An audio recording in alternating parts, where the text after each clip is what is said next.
Selamat hari Minggu. Umat Tuhan, ibadah kita hari ini, Minggu 5 September 2021, akan dilayani oleh Pendeta Yael Eka Hadi Putri, Lamorahan. Umat Tuhan, saat ini kita bersama-sama dipanggil untuk memiliki kekuatan dalam berharap. Allah, Sang Pemurah, selalu memberikan kasih-Nya yang memimpin kita pada pengharapan. Kini kita dipanggil untuk memiliki ketabahan, sehingga pengharapan yang Allah hadirkan mengkokohkan iman kita.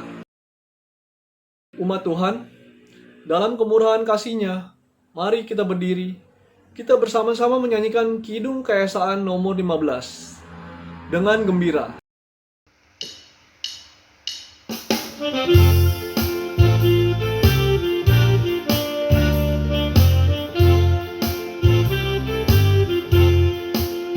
Dengan gembira bersama melangkah, kita semua menghadap Tuhan. Bertepuk tangan nyanyi sukaria, sebab besar kasih setia-Nya. Angkatlah hati jiwa, mohon rahmat berlimpah, agar kita pun pantas berkenan kepada-Nya.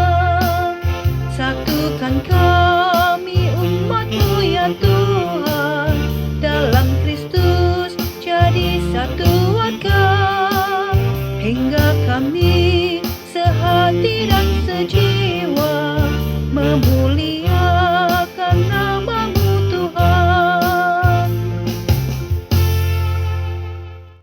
Pertolongan kita ialah dari Tuhan yang menjadikan langit dan bumi. Amin, amin,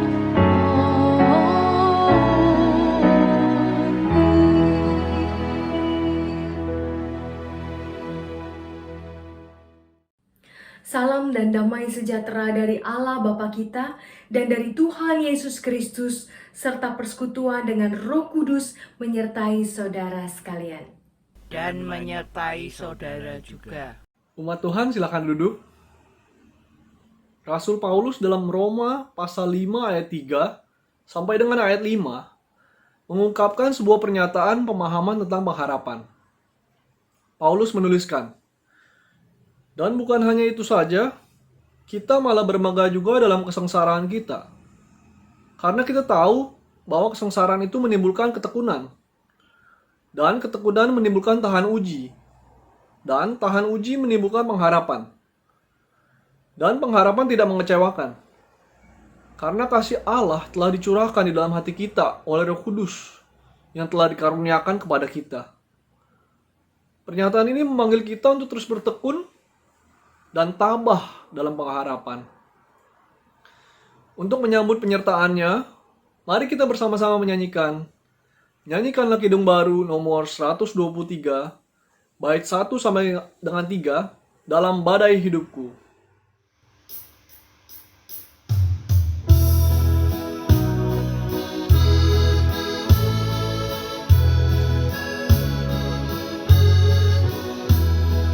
dalam badai hidupku, Yesus ku pegang teguh.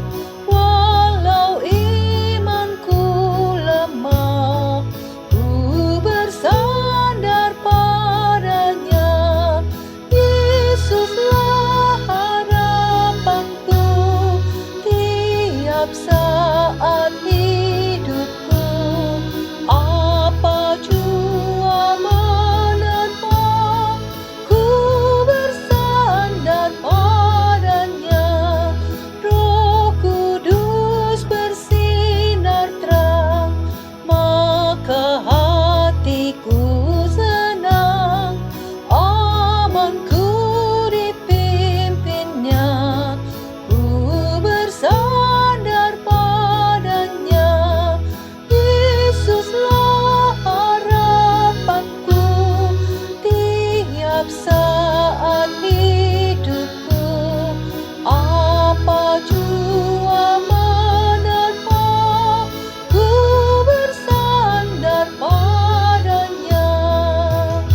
Umat Allah,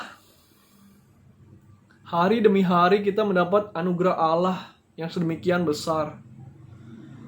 Kita bersama-sama dikasihi dan diberi kekuatan untuk menjalani kehidupan dengan baik.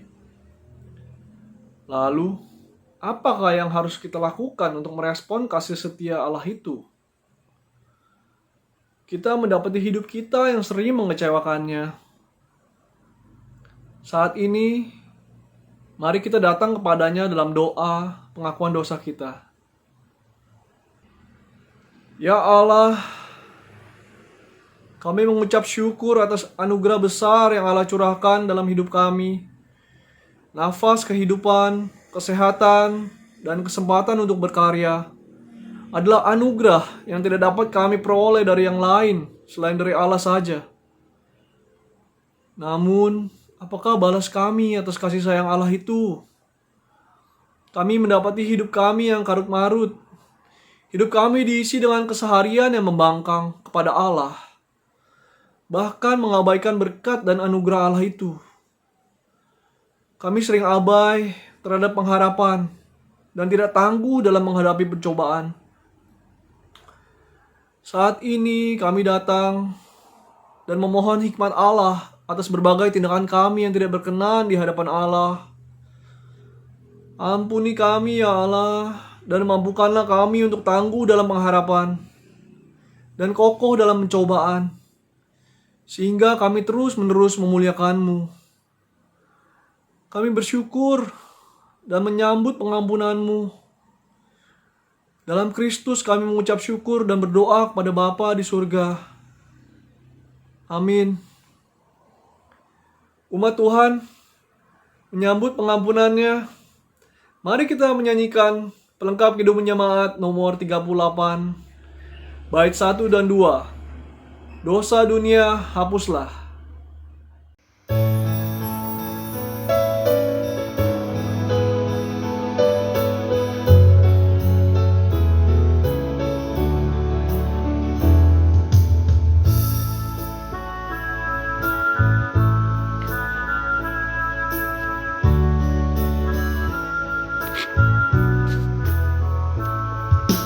Dosa dunia hapuslah oleh kasih-Nya yang kudus.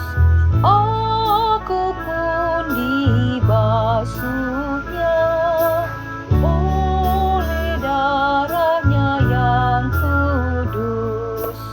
Tak binasa jiwaku karena kasih-Nya penuh.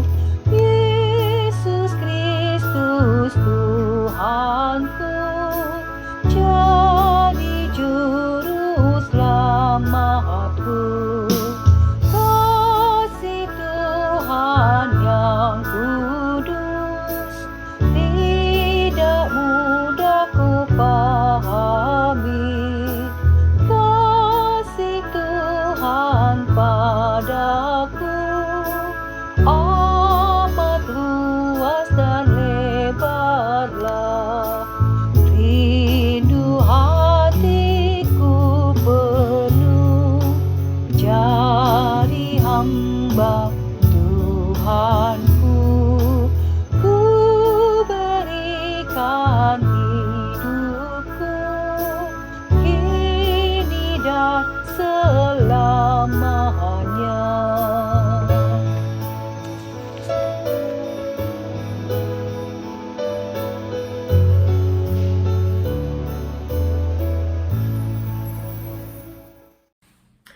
Umat Tuhan, mari kita berdiri.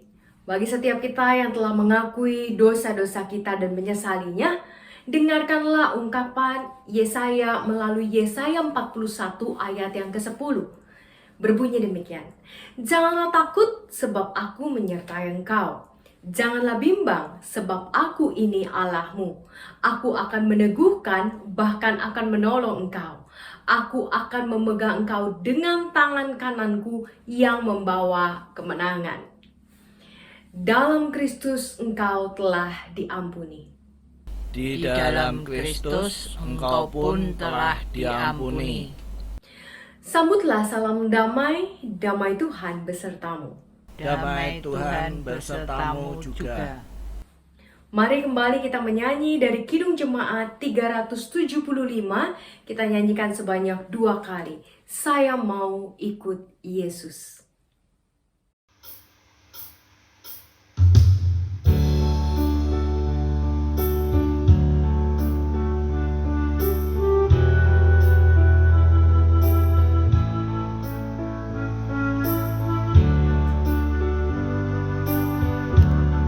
Saya mau ikut Yesus. Saya mau ikut Yesus sampai selama-lamanya. Meskipun saya susah menderita dalam dunia, saya mau ikut Yesus sampai selama-lamanya. Saya mau ikut Yesus. Saya mau ikut Yesus sampai selama-lamanya. Meskipun saya susah menderita dalam dunia, saya mau ikut Yesus sampai selama-lamanya.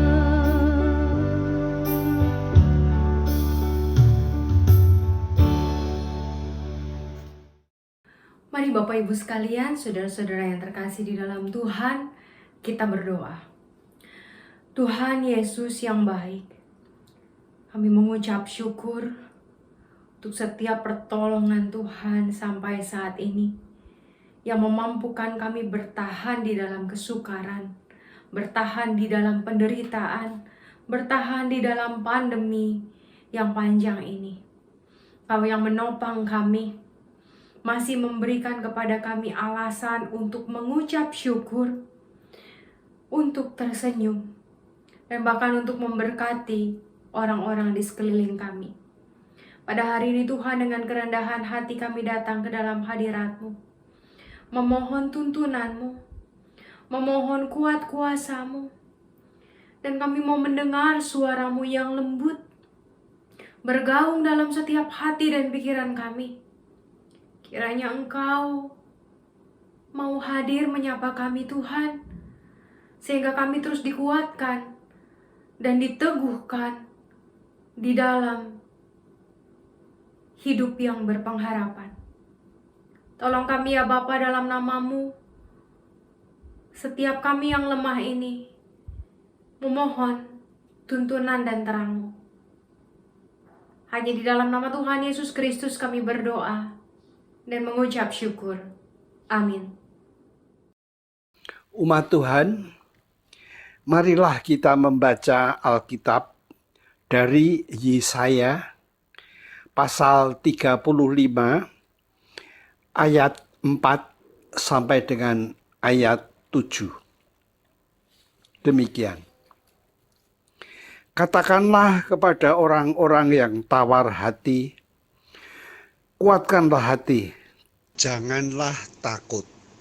Lihatlah, Allahmu akan datang dengan pembalasan dan dengan ganjaran Allah. Ia sendiri datang menyelamatkan kamu. Pada waktu itu, mata orang-orang buta akan dicelikkan, dan telinga orang-orang tuli akan dibuka. Pada waktu itu, orang lumpuh akan melompat seperti rusa, dan mulut orang bisu akan bersorak-sorai, sebab mata air memancar di padang gurun dan sungai di padang belantara.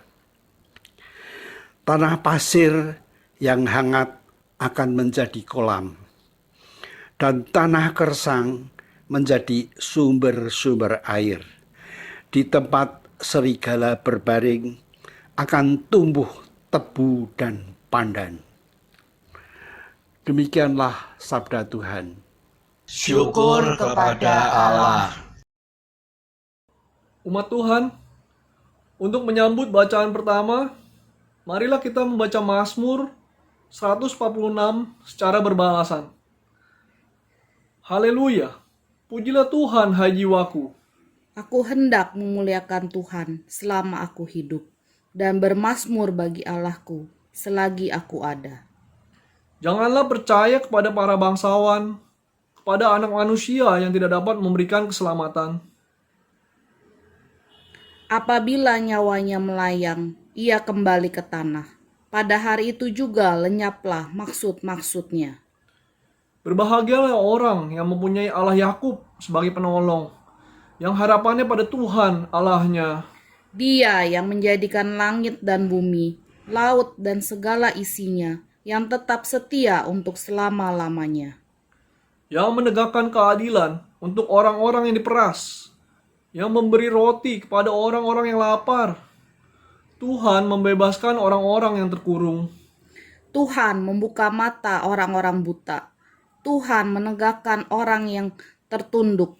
Tuhan mengasihi orang-orang benar. Tuhan menjaga orang-orang asing, anak yatim, dan janda ditegakkannya kembali. Tetapi jalan orang fasik dibengkokkannya. Tuhan itu Raja untuk selama-lamanya. Allahmu, ya Sion, turun-temurun. Haleluya. Bacaan kedua didasarkan pada Yakobus pasal 2 ayat pertama sampai dengan ayat 17. Saudara-saudaraku, sebagai orang yang beriman kepada Yesus Kristus, Tuhan kita yang mulia, janganlah iman itu kamu amalkan dengan memandang muka. Sebab jika ada seorang masuk ke dalam kumpulanmu dengan memakai cincin emas dan pakaian indah, dan datang juga seorang miskin ke situ dengan memakai pakaian buruk, dan kamu menghormati orang yang berpakaian indah itu dan berkata kepadanya, "Silahkan Tuan duduk di tempat yang baik ini," sedang kepada orang yang miskin itu kamu berkata, "Berdirilah di sana," atau "Duduklah di lantai ini dekat tumpuan kakiku." Bukankah kamu telah membuat pembedaan di dalam hatimu dan bertindak sebagai hakim dengan pikiran yang jahat? Dengarkanlah, hai saudara-saudara yang kukasihi. Bukankah Allah memilih orang-orang yang dianggap miskin oleh dunia ini untuk menjadi kaya dalam iman dan menjadi ahli waris kerajaan yang telah dijanjikannya kepada barang siapa yang mengasihi Dia? Tetapi kamu telah menghinakan orang-orang miskin. Bukankah justru orang-orang kaya yang menindas kamu dan yang menyeret kamu ke pengadilan? Bukankah mereka menghujat nama yang mulia, yang olehnya kamu menjadi milik Allah? Akan tetapi, jikalau kamu menjalankan hukum utama yang tertulis dalam kitab suci, kasihilah sesamamu manusia, seperti dirimu sendiri, kamu berbuat baik. Tetapi jikalau kamu memandang muka, kamu berbuat dosa, dan oleh hukum itu menjadi nyata bahwa kamu melakukan pelanggaran. Sebab barang siapa menuruti seluruh hukum itu, tetapi mengabaikan satu bagian daripadanya, ia bersalah terhadap seluruhnya. Sebab ia yang mengatakan jangan berzina, ia mengatakan juga jangan membunuh. Jadi jika kamu tidak berzina, tetapi membunuh, maka kamu menjadi pelanggar hukum juga. Berkatalah dan berlakulah seperti orang-orang yang akan dihakimi oleh hukum yang memerdekakan orang. Sebab penghakiman yang tak berbelas kasihan akan berlaku atas orang yang tidak berbelas kasihan, tetapi belas kasihan akan menang atas penghakiman. Apakah gunanya, saudara-saudaraku, jika seorang mengatakan bahwa ia mempunyai iman, padahal ia tidak mempunyai perbuatan? Dapatkah iman itu menyelamatkan dia? Jika seorang saudara atau saudari tidak mempunyai pakaian dan kekurangan makanan sehari-hari, dan seorang dari antara kamu berkata, "Selamat jalan, kenakanlah kain panas dan makanlah sampai kenyang," tetapi ia tidak memberikan kepadanya apa yang perlu bagi tubuhnya, apakah gunanya itu? Demikian juga hanya dengan iman. Jika iman itu tidak disertai perbuatan, maka iman itu pada hakikatnya adalah mati.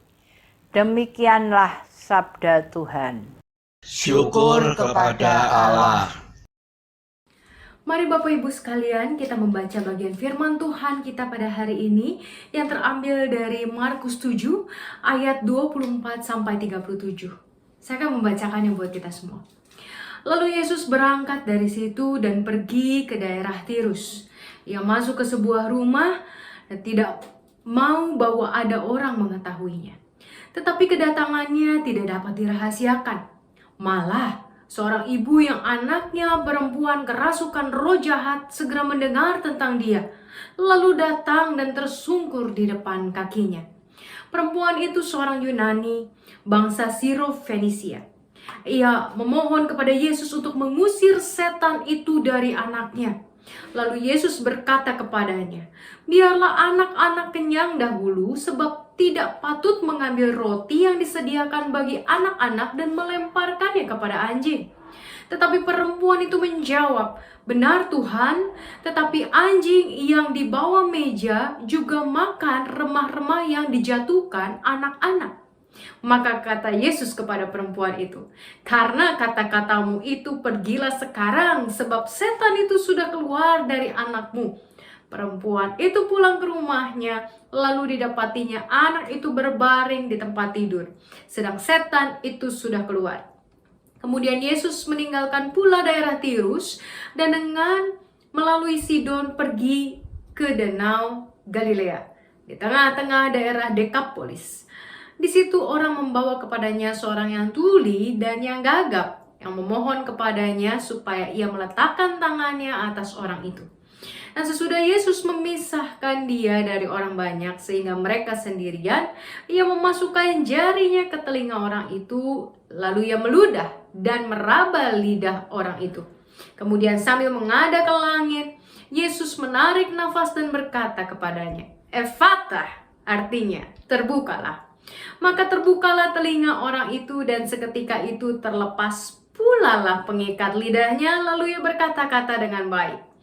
Yesus berpesan kepada orang-orang yang ada di situ supaya jangan menceritakannya kepada siapapun juga. Tetapi makin dilarangnya, mereka makin luas memberitakannya. Mereka takjub dan tercengang dan berkata, "Ia menjadikan segala-galanya baik. Yang tuli dijadikannya mendengar, yang bisu dijadikannya berkata-kata." Sedemikian juga pembacaan firman Tuhan. Berbahagialah setiap kita yang membaca dan merenungkan firman Tuhan. Haleluya.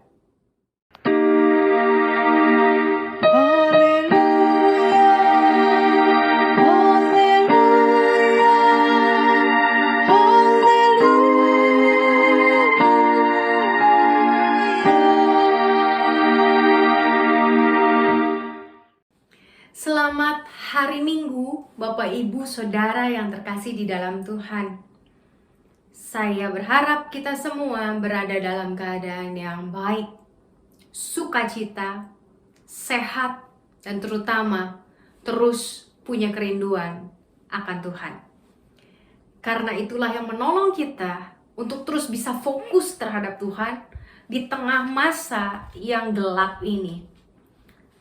Masa pandemi memberikan kepada kita begitu banyak hal-hal yang buruk, begitu banyak pengalaman-pengalaman yang negatif. Karenanya hanya dengan berfokus kepada Tuhan, kita bisa melihat setiap kebaikan yang tetap Tuhan sediakan bagi kita di dalam masa seperti sekarang ini. Hari ini kita akan membahas bersama sebuah tema yang sangat penting untuk kita miliki di musim seperti ini, yaitu ketabahan dalam berharap. Kenapa kita perlu tetap tabah dalam berharap? Karena hidup di dalam pengharapan bukanlah hidup yang mudah. Kita selalu punya ekspektasi, tapi sayangnya realita tidak seindah ekspektasi. Setiap kita ingin ini, ingin itu, seperti lagu Doraemon. Mungkin Bapak Ibu sekalian yang dulu punya anak-anak yang mau sekolah minggu tapi tergoda untuk menonton Doraemon, tidak asing dengan lagu jinglenya. Aku ingin begini, aku ingin begitu, ingin ini, ingin itu, banyak sekali. Setiap manusia punya keinginan, setiap kita punya ekspektasi, tapi sayangnya realita tidak seindah ekspektasi kita. Tentu bukan karena kita nggak punya Doraemon di dalam hidup, karena memang Doraemon tidak hidup di dalam dunia nyata, hanya ada di dunia fiksi. Tapi kalau dipikir-pikir, siapa sih yang tidak mau hidup bahagia? Siapa yang tidak mau hidup nyaman? Siapa yang tidak mau hidup damai dan tentram? Siapa yang ingin hidup penuh dengan kekurangan, keterbatasan? Tentunya tidak ada.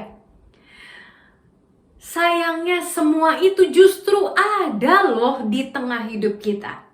Ketidakbahagiaan, ketidaknyamanan, ketidakdamaian, kekurangan, keterbatasan, kerapuhan, penderitaan, semuanya ada di dalam hidup kita. Walau silih berganti, tapi selengkap itulah hidup kita. Semuanya bisa kita rasakan. Karenanya butuh sekali kita sebagai manusia memiliki ketabahan dalam memelihara pengharapan. Apalagi karena manusia itu ternyata memang lebih fokus terhadap rasa sakit. Manusia kerap kali enggak ngeh bahwa baik suka maupun duka, susah maupun senang, sehat maupun sakit, itu datang secara bergantian. Nggak melulu suram hidup kita, nggak melulu sakit terus, nggak melulu pusing terus, nggak melulu sedih terus. Bayangin kalau tiap hari kita nangis, bisa bengkak mata kita sampai kehabisan air mata. Semuanya datang silih dan berganti.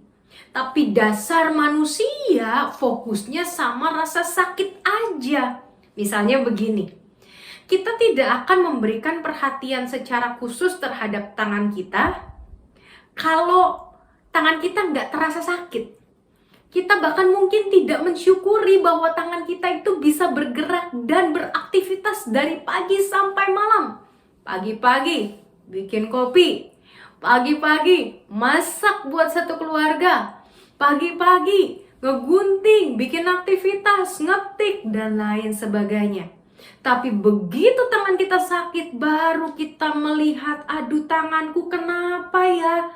Kok nggak seperti biasanya? Itu juga dengan lambung. Kalau nggak terasa sakit, mungkin kita pun lupa kita itu punya lambung. Begitu rasa sakit baru, aduh lambungku, oh iya ya ada lambung di dalam yang juga harus diperhatikan. Itulah manusia. Rasa sakit dan penderitaan menyadarkan kita, namun juga membuat kita fokus mengingatnya. Hingga ketika penderitaan dan kesakitan itu nggak ada, kita lupa bahwa kita tuh pernah bahagia, pernah tersenyum, pernah mendapatkan berkat, pernah merasakan hal-hal yang baik. Yang kedua, alasan kenapa kita itu butuh ketabahan dalam berharap, karena ada kalanya memang Tuhan itu mengizinkan penderitaan datang seakan tanpa henti. Misalnya yang terjadi pada Ayub. Tetapi Ayub pun bukan melulu penderitaan. Tuhan memberkati hidup dia sedemikian rupa sampai suatu saat Tuhan juga mengizinkan penderitaan. Tapi memang nampaknya begitu bertubi-tubi. Dia harus kehilangan harta benda, dia kehilangan anak-anak, dia kehilangan istri, bahkan dia kehilangan sahabat-sahabatnya. Nah, kalau kita ngadepin hidup yang seperti itu, mungkin kita bilang, kok Tuhan yang satu sakitnya belum kelar, udah sakit yang lain. Yang satu belum sembuh, yang satu udah muncul. Akhirnya jadi komplikasi. Ya, dari jantung ke hati ke ginjal, semuanya jadi sakit. Ada kalanya Tuhan memang izinkan. Tapi kembali, tidak mungkin melulu soal sakit. Tidak mungkin melulu soal susah. Disinilah kita perlu bertahan. Karena kadang di sini Tuhan nampak diam 1000 bahasa. Dia seakan tidak peduli, seakan pergi meninggalkan kita. Padahal tidak. Allah tidak pernah meninggalkan kita dan selalu ada, selalu hadir. Hanya Dia mau juga kita bertahan.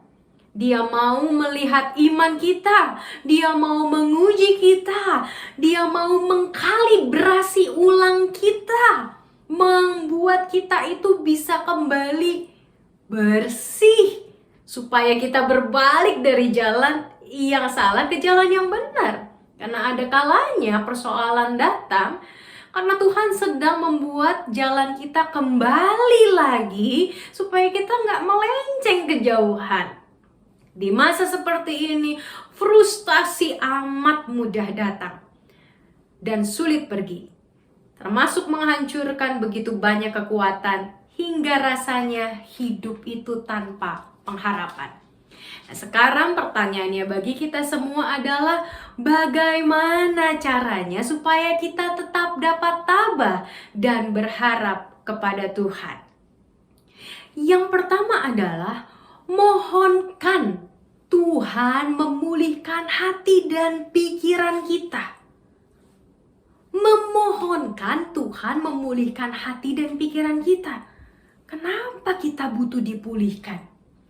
Kita lihat bacaan kita hari ini. Yang pertama tadi dari Yesaya 35 ayat 4-7. Yesaya menggambarkan sebuah situasi yang mungkin saat ini juga kita sedang hadapi sebagai manusia.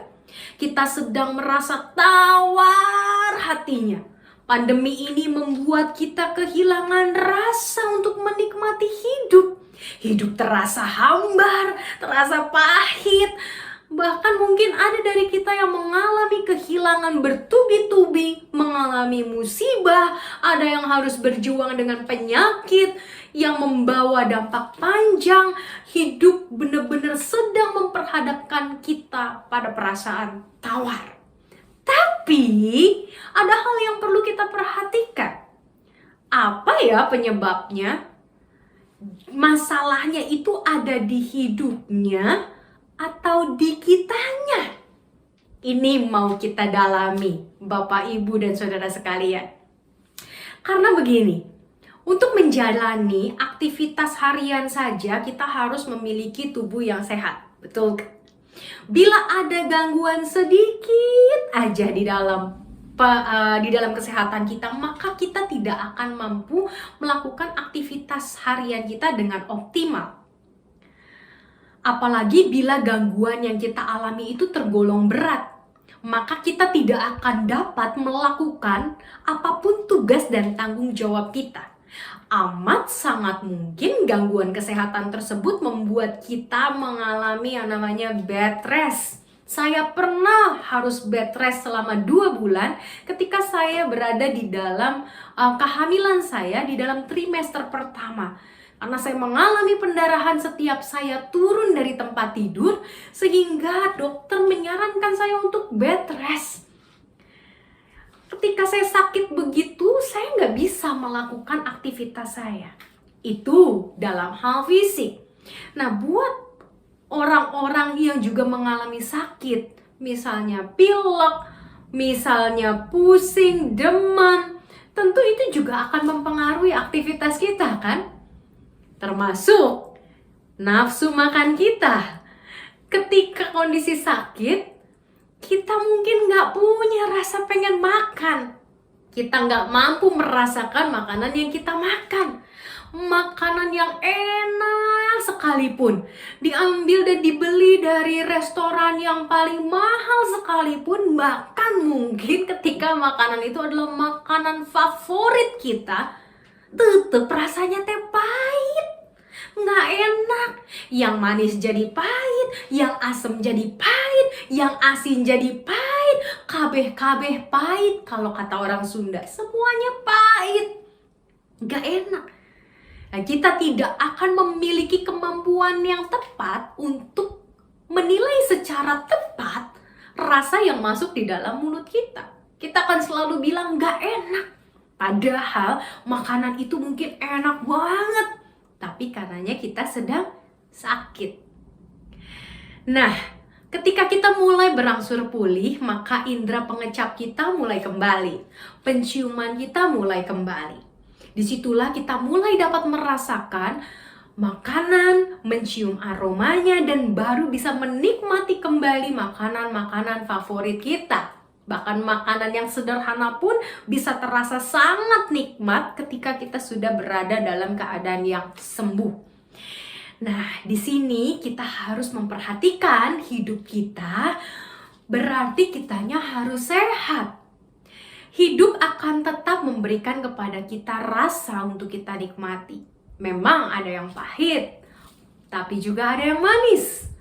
Ada yang enak, ada yang masam. Berbagai macam rasa. Nano-nano katanya. Manis, asam, asin. Tapi kalau kita tidak dalam keadaan sehat, kita tidak akan bisa menikmati yang namanya pemberian hidup. Karena hidup tidak melulu pahit. Hidup itu anugerah loh Bapak Ibu, saudara-saudara sekalian. Kalau anugerah dari Tuhan isinya pahit semua, siapa yang mau melihat itu sebagai anugerah? Siapa juga yang mau dianugerahi hidup, bukan? Hidup itu anugerah, karenanya di dalamnya pasti ada kebaikan-kebaikan Tuhan. Hanya kita harus sehat, maka mintalah pemulihan dari Tuhan bagi hati kita, bagi pikiran kita, sehingga kita bisa melihat hal-hal baik yang hidup persiapkan bagi kita. Mungkin kita bertanya, kenapa nggak minta Tuhan memulihkan negeri dan dunia aja, kaitannya dengan pandemi gitu ya, hingga pandemi ini segera berakhir. Tentu tidak salah ketika kita meminta pandemi ini segera berakhir. Tapi jauh lebih penting ketika kita meminta kita sehat, pikiran, hati, perasaan, roh, sehingga andai kata Tuhan izinkan pandemi datang, kita tetap bisa merasakan setiap anugerah Tuhan. Karena kita punya indera yang bisa mengecap itu semua tanpa harus merasa tawar atau pahit terus-menerus. Nah, yang kedua adalah disiplinkan diri. Yakobus 2 ayat 14-17 berbicara secara tegas tentang apa itu iman. Iman tanpa perbuatan hakikatnya mati. Ya, meminta Tuhan menolong kita, memulihkan kita, menyembuhkan saja tidak cukup. Bukan berarti Tuhan kurang berkuasa untuk melakukan mukjizat-mukjizat di dalam hidup kita. Ia tidak kurang kuat dan tidak kurang berkuasa untuk mengubah hati pikiran kita, memulihkan segala sesuatu dalam 1 detik, bahkan sepersekian detik. Tapi ia juga mau kita itu melatih diri kita.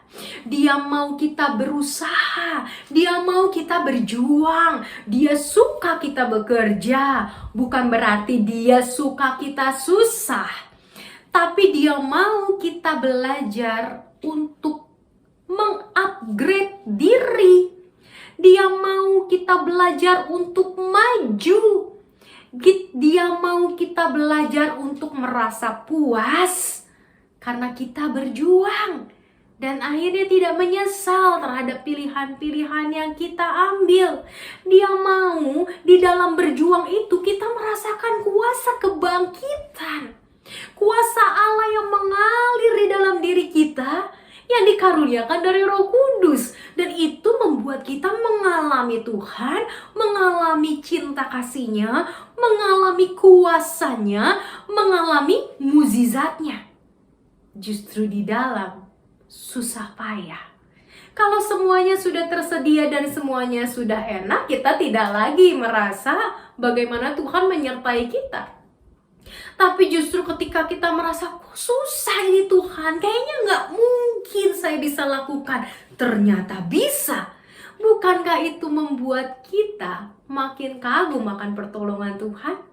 Segala sesuatu yang menurut pikiran kita tak mungkin, Tuhan jadikan mungkin di dalam usaha kita juga.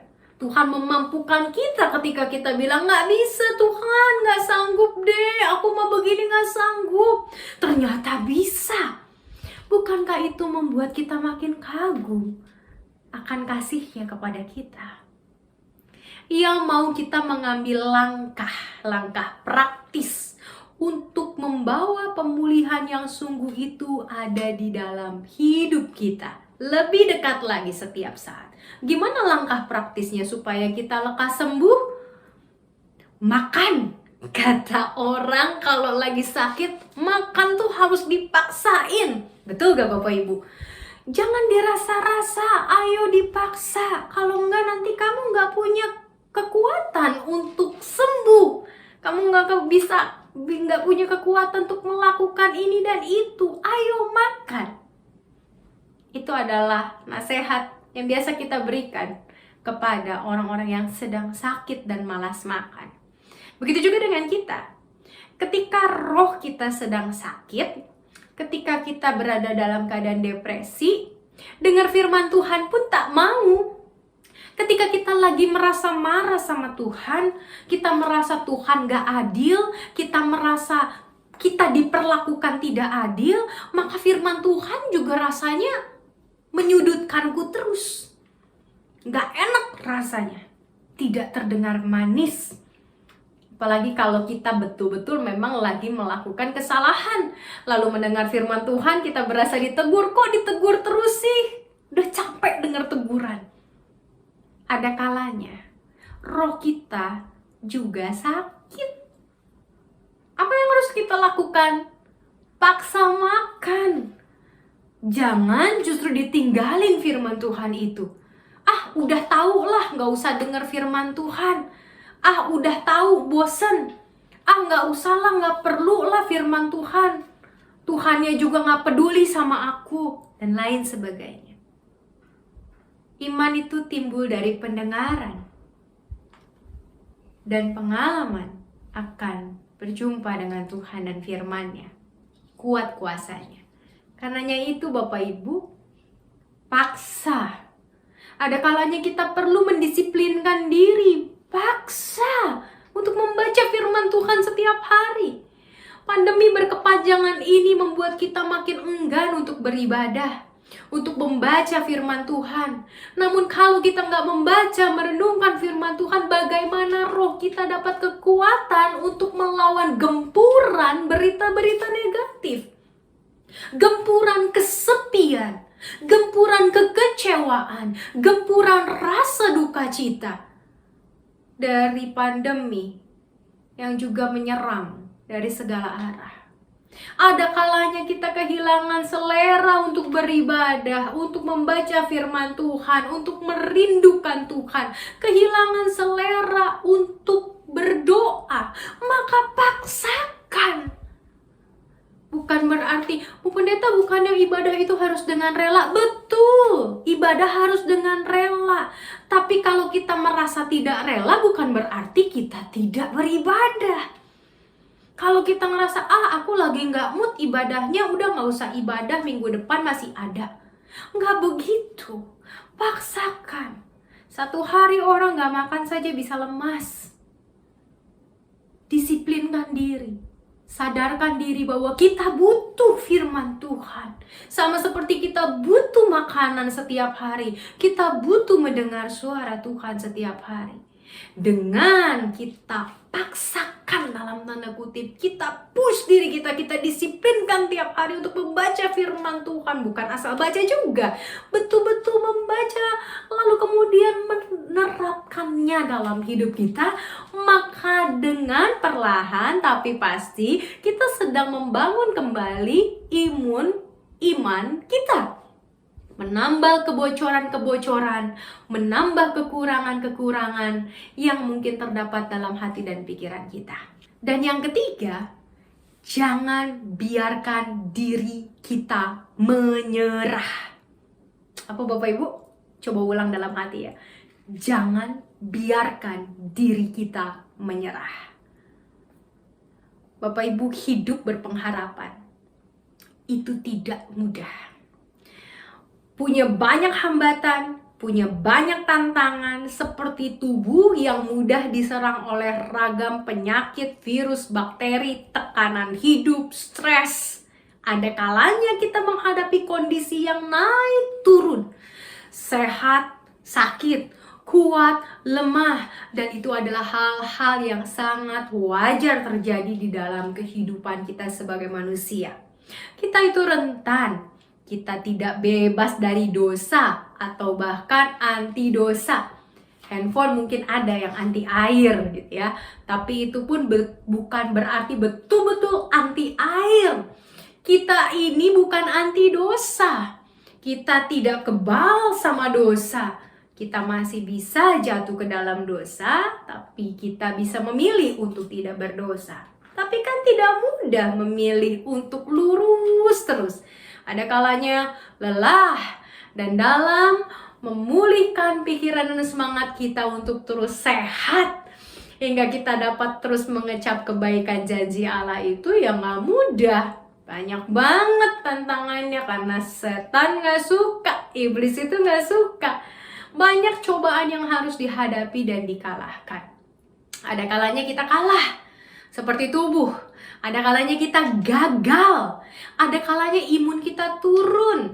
Mungkin kita tidak kena corona, tapi kita kena penyakit yang lain. Kecapean, akhirnya tipes, digigit nyamuk, jadi DB, dan lain sebagainya. Ada kalanya kita gagal. Tapi apa respon kita ketika hal itu terjadi? Ini yang penting. Misalnya buat seorang pasien COVID-19 untuk terus berjuang, berpengharapan untuk pulih, apalagi harus melewati long COVID, itu bukan hal yang mudah dan menyenangkan. Kondisi begitu nggak stabil, berjalan dikit sesak, nyapu sedikit sesak, pindah dari ruang tidur ke ruang makan sesak, terengah-engah, belum lagi komplikasi-komplikasi yang juga mungkin terjadi karena virus ini menyerang bagian-bagian lain. Rasanya ingin menyerah.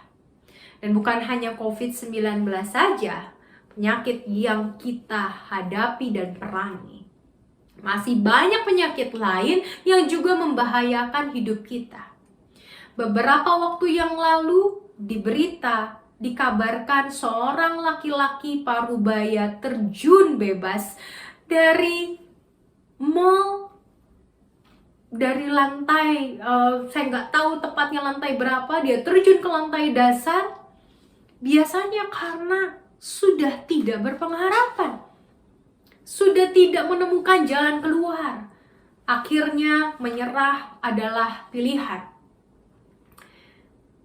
Tapi Tuhan mau, jangan sekali-kali kita menyerah. Gagal itu biasa. Gagal itu tidak akan membuat sebuah kegagalan yang terus permanen. Apalagi kalau kita mau belajar dari kegagalan. Tapi ketika kita bersikap atau memilih untuk menyerah dan berhenti berjuang, maka dampaknya akan permanen dalam hidup kita. Jangan sekali-kali menyerah. Dan perempuan Sirofenisia yang tadi kita baca di dalam Markus 7 yang memohon kepada Yesus, itu menunjukkan kegigihannya. Bisa saja dia pergi dan menyerah untuk memohon kepada Yesus ketika Yesus menolaknya. Ia bisa saja lebih bahkan dari sekedar pergi ataupun merasa tidak layak. Tapi bisa saja dia berakhir dengan sakit hati. Namun perempuan ini memilih untuk bertahan. Kenapa? Pertanyaannya. Yang pertama mungkin karena dia betul-betul yakin bahwa Yesus akan tetap menolongnya. Karena ia mendengar bagaimana Yesus berbelas kasih kepada orang-orang yang datang kepadanya. Ia beriman kepada Kristus, dia yakin kepada Kristus karena dia mendengar kisah tentang Kristus dari orang lain. Balik lagi berarti ke tahap tadi kedua. Kita perlu mendisiplinkan diri untuk terus memaksa diri dalam tanda kutip untuk mendengar firman Tuhan. Karena iman timbul dari pendengaran. Roma 10 ayat 17. Kalau tidak pernah mendengar tentang Kristus, bagaimana dia tahu tentang Kristus? Kalau dia tidak pernah mendengar, bagaimana ia memutuskan untuk mencari Yesus? Kalau dia tidak pernah mendengar apa yang bisa Yesus lakukan, bagaimana dia bisa menyerahkan hatinya kepada Yesus? Karenanya, mari Bapak Ibu sekalian, paksakan diri untuk memiliki disiplin ketika kita tidak sedang berselera mendengar firman Tuhan, mengikuti ibadah online, atau apapun bentuk ibadah kita setiap hari kepada Tuhan, termasuk doa harian kita. Paksakan diri kita. Karena mendengar menumbuhkan iman kita. Mungkin juga yang kedua adalah landasannya kasih yang begitu besar kepada anaknya. Mana ada ibu yang waras dan normal rela melihat anaknya sakit. Mana ada mama yang baik tidak akan mengusahakan hingga titik darah penghabisan yang dapat ia coba untuk menyelamatkan anaknya. Kasih kepada anaknya itu bisa menjadi penolong terbesar dan pendorong terbesar untuk dia memaksa Yesus untuk menyembuhkan anaknya. Kalau begitu, kita juga perlu mendorong kasih kita terhadap diri kita sendiri. Kita tidak mungkin bisa mengasihi orang lain kalau kita tidak mengasihi diri kita sendiri. Tanpa kasih kepada diri sendiri, kita akan mudah menyerah. Jadi sebetulnya tetap berjuang adalah tanda kita mengasihi diri sendiri. Akhirnya menjadi berkat buat orang lain, karena orang lain melihat kita bertahan di dalam perjuangan kita. Dan mereka yang melihat kita bertahan di dalam perjuangan kita merasakan dicintai oleh perjuangan kita.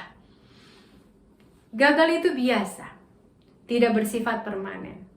Namun memilih untuk berhenti berjuang akan memberikan dampak yang luar biasa dalam hidup kita. Jangan biarkan hambatan, halangan, pencobaan, musibah, dan pandemi ini menghentikan daya juang kita. Menanjaklah lebih tinggi bersama dengan Tuhan hingga kita bersama tiba di puncak dengan kemuliaan Tuhan dan kuasa Tuhan sendiri. Belajar tabah dalam berharap. Dimulai dari Tuhan yang memulihkan kita, juga dengan disiplin dan usaha kita untuk tetap menaikkan imun, makan firman Tuhan, makan kebenaran firman Tuhan, dengar. Kalau nggak selera, paksa. Karena paling tidak kita mendengar, hati mungkin sedang galau, hati sedang tidak bisa terima firman Tuhan, hati sedang tidak bisa berdoa.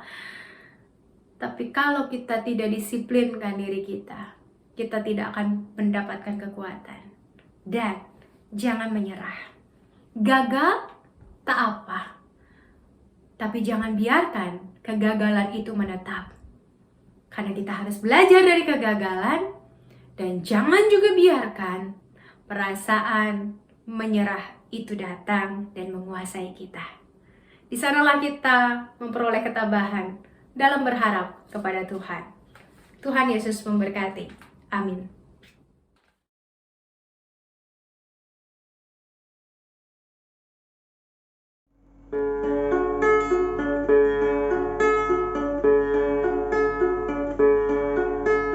I will sing unto the Lord as long as I live. I will sing praise to my God while I have my being.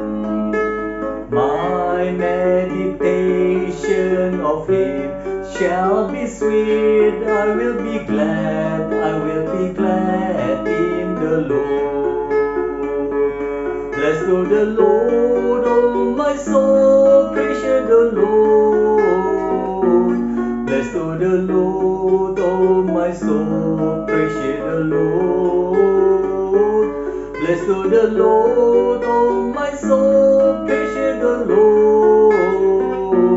Bless the Lord, oh my soul, praise the Lord.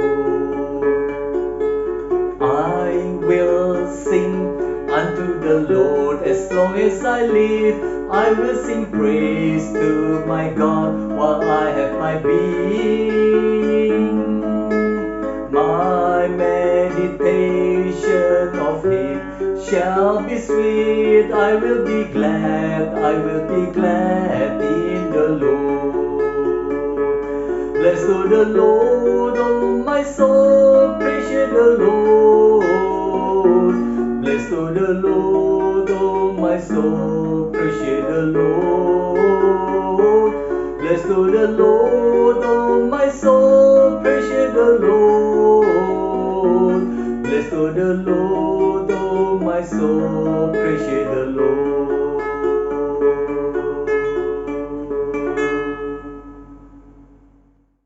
Umat Tuhan, mari kita berdiri bersama gereja di segala abad dan tempat.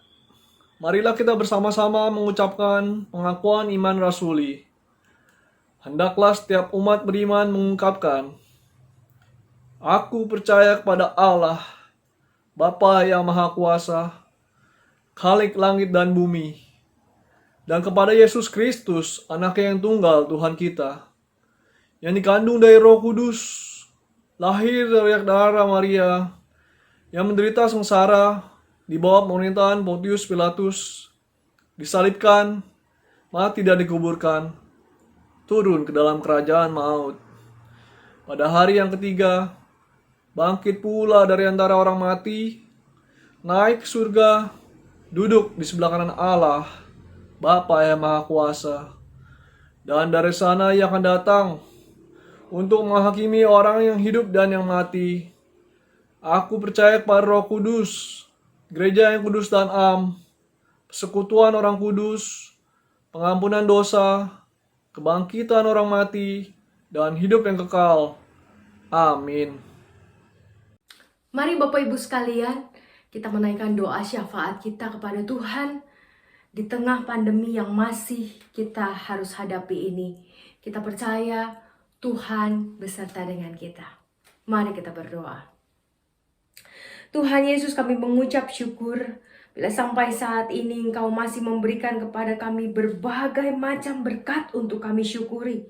Kau selalu memberikan kepada kami alasan untuk terus berharap, untuk terus kuat, untuk terus tabah di dalam menjalani kehidupan kami sebagai anak-anak Tuhan. Kami bersyukur atas pertolongan-Mu sepanjang hidup kami. Dan hari ini kami mau berdoa bagi pemerintah kami, bangsa kami, bagi presiden kami, bagi wakil presiden, para menteri, lembaga tinggi, lembaga tertinggi, termasuk setiap petugas-petugas kesehatan yang harus berjuang dengan resiko yang sungguh tidak kecil. Para keamanan yang juga turut menjaga situasi Indonesia dalam penanganan COVID-19, termasuk menangani para buruh, pengemudi, warga masyarakat secara menyeluruh. Tuhan berikan kepada setiap mereka kesehatan dan sukacita, ketertiban, dan hati yang ikhlas di dalam menjalani setiap tugas dan tanggung jawab mereka. Kami juga berdoa Tuhan untuk vaksinasi yang sudah berjalan, kiranya proses vaksinasi ini dapat dilakukan secara optimal, berjalan dengan baik. Demikian juga seluruh proses pemulihan dari COVID-19 yang semakin banyak. Tuhan, kami bersyukur juga untuk gereja-gereja yang dapat tetap melakukan ibadah secara virtual. Di dalam segala macam keterbatasan yang kami miliki sebagai gereja Tuhan, Engkau yang tahu bagaimana kami berjuang untuk tetap melayani di tengah jemaat-Mu ini. Karenanya Tuhan berkati dan berikan kepada kami kreativitas, berikan kepada kami kemauan untuk terus menjangkau lebih banyak lagi jemaat-Mu Tuhan yang sungguh membutuhkan Engkau, membutuhkan kekuatan di tengah pandemi yang panjang ini. Kami juga berdoa Tuhan untuk bencana-bencana yang melanda Indonesia dan dunia, secara khusus untuk saudara-saudara kami yang masih merasakan dampak bencana di NTT dan sekitarnya. Tuhan yang tolong mereka, berkati mereka, kuatkan mereka, dan biarlah mereka terus berpengharapan di dalam kehidupan mereka. Kami berdoa Tuhan untuk setiap saudara-saudara kami yang sedang di dalam pergumulan, dalam keadaan sakit, untuk Oma Lili Murni, untuk Opa John, untuk Oma Dindiana, Oma Ana, Oma Susi Wong, Bapak Umar Tono. Tuhan, kiranya Engkau yang menolong mereka, memberkati mereka, menguatkan mereka, dan terus memberikan yang terbaik bagi mereka. Kami berdoa untuk kesembuhan mereka. Tapi Tuhan juga punya rencana-rencana yang lebih indah dari harapan-harapan kami. Karenanya Tuhan, biarlah saudara-saudara kami ini dapat merasakan terus tuntunan Tuhan, penguatan dari Tuhan, dan mukjizat-mukjizat Tuhan. Terima kasih ya Bapak, kami hari ini berdoa juga untuk pembangunan gedung gereja GKI Muara Karang yang kembali dimulai. Tuhan yang pimpin setiap orang-orang yang terlibat di dalamnya, terutama para kontraktor, tukang-tukang, para konsultan. Tuhan, kiranya Engkau yang memberikan kepada mereka hikmat di dalam membangun gedung gereja kami ini, yang akan menjadi rumah-Mu, tempat kami bersekutu, beribadah, dan mengalami Tuhan secara pribadi. Kami berdoa juga Tuhan untuk pelaksanaan program gerejawi tahun 2021 sampai 2022 nanti. Tuhan yang pimpin setiap program-program kerja kami di tengah pandemi ini, sehingga gereja-Mu tetap jadi berkat. Terima kasih Tuhan Yesus, kami naikkan seluruh doa yang jauh dari sempurna ini ke dalam tangan-Mu Tuhan dan penolong kami. Biarlah kuasa-Mu nyata terus atas kami. Biarlah kehidupan kami juga terus mencerminkan cinta kasih-Mu. Dalam nama Tuhan Yesus Kristus kami berdoa dan mengucap syukur. Amin. Umat Tuhan, dengan penuh sukacita, mari kita bawa persembahan kepada Allah. Simaklah firman Tuhan dalam 1 Tawarikh pasal 29 ayat 17a. Aku tahu ya Allahku, bahwa Engkau adalah penguji hati dan berkenan kepada keikhlasan. Maka aku pun mempersembahkan semuanya itu dengan sukarela dan tulus ikhlas. Dan sekarang, umat-Mu yang hadir di sini telah kulihat memberikan persembahan sukarela kepadamu dengan sukacita.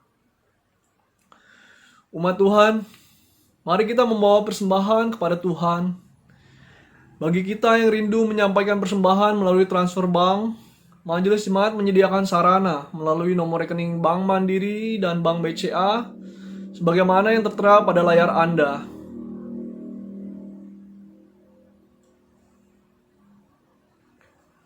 Kita bawa persembahan syukur kita dengan menyanyikan Nyanyikanlah kidung baru nomor 139. Oh Tuhan, terangi hatiku.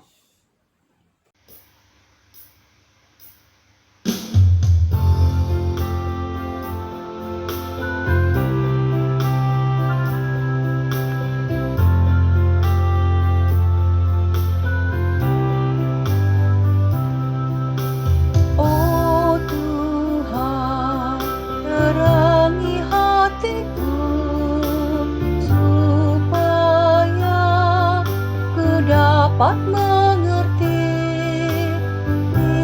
Biarlah semangat kasih-Mu kobarkan sukacita memberi. Kobarkan sukacita memberi. Oh Tuhan, terangi hatiku, supaya ku dapat mengerti. Biarlah semangat kasih-Mu kobarkan sukacita memberi. Kobarkan sukacita memberi.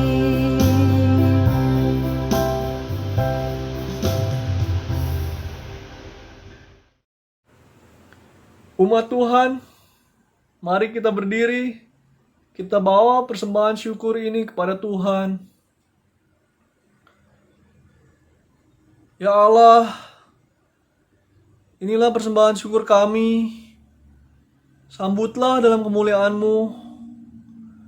Mampukan kami untuk selalu membawa persembahan dalam ketabahan dan pengharapan atas seluruh karya kasih Allah dalam hidup kami. Kiranya persembahan syukur ini menjadi sarana yang baik bagi kemuliaan-Mu. Amin. Mari kita nyanyikanlah kidung baru nomor 128 bait 1, 3 dan 4. Ku berserah kepada Allahku.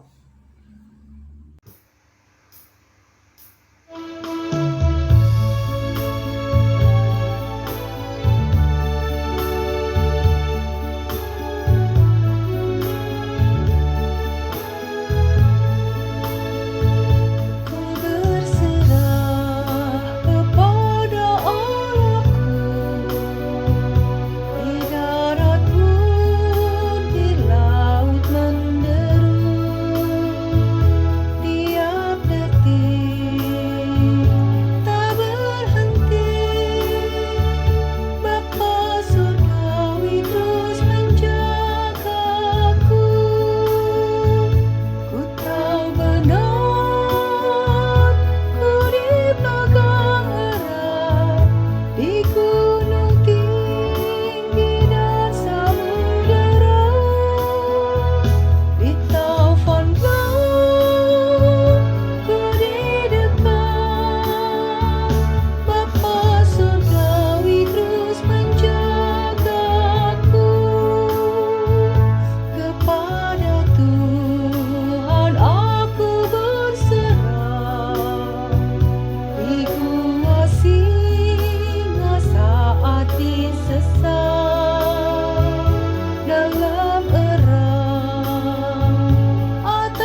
Kini arahkanlah hatimu kepada Tuhan.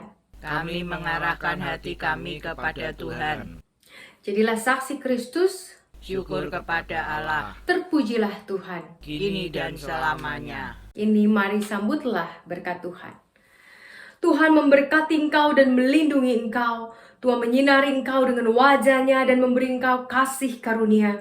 Tuhan menghadapkan wajah-Nya kepadamu dan memberi engkau damai sejahtera. Amin.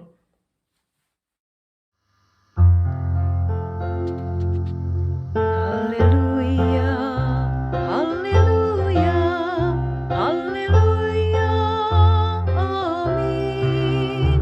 Di setiap kata dan karyaku, haleluya, amin.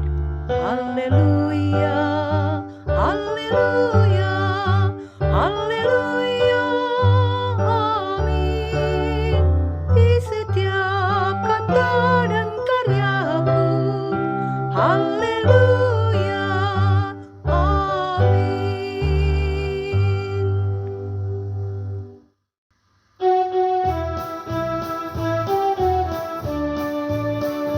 GKI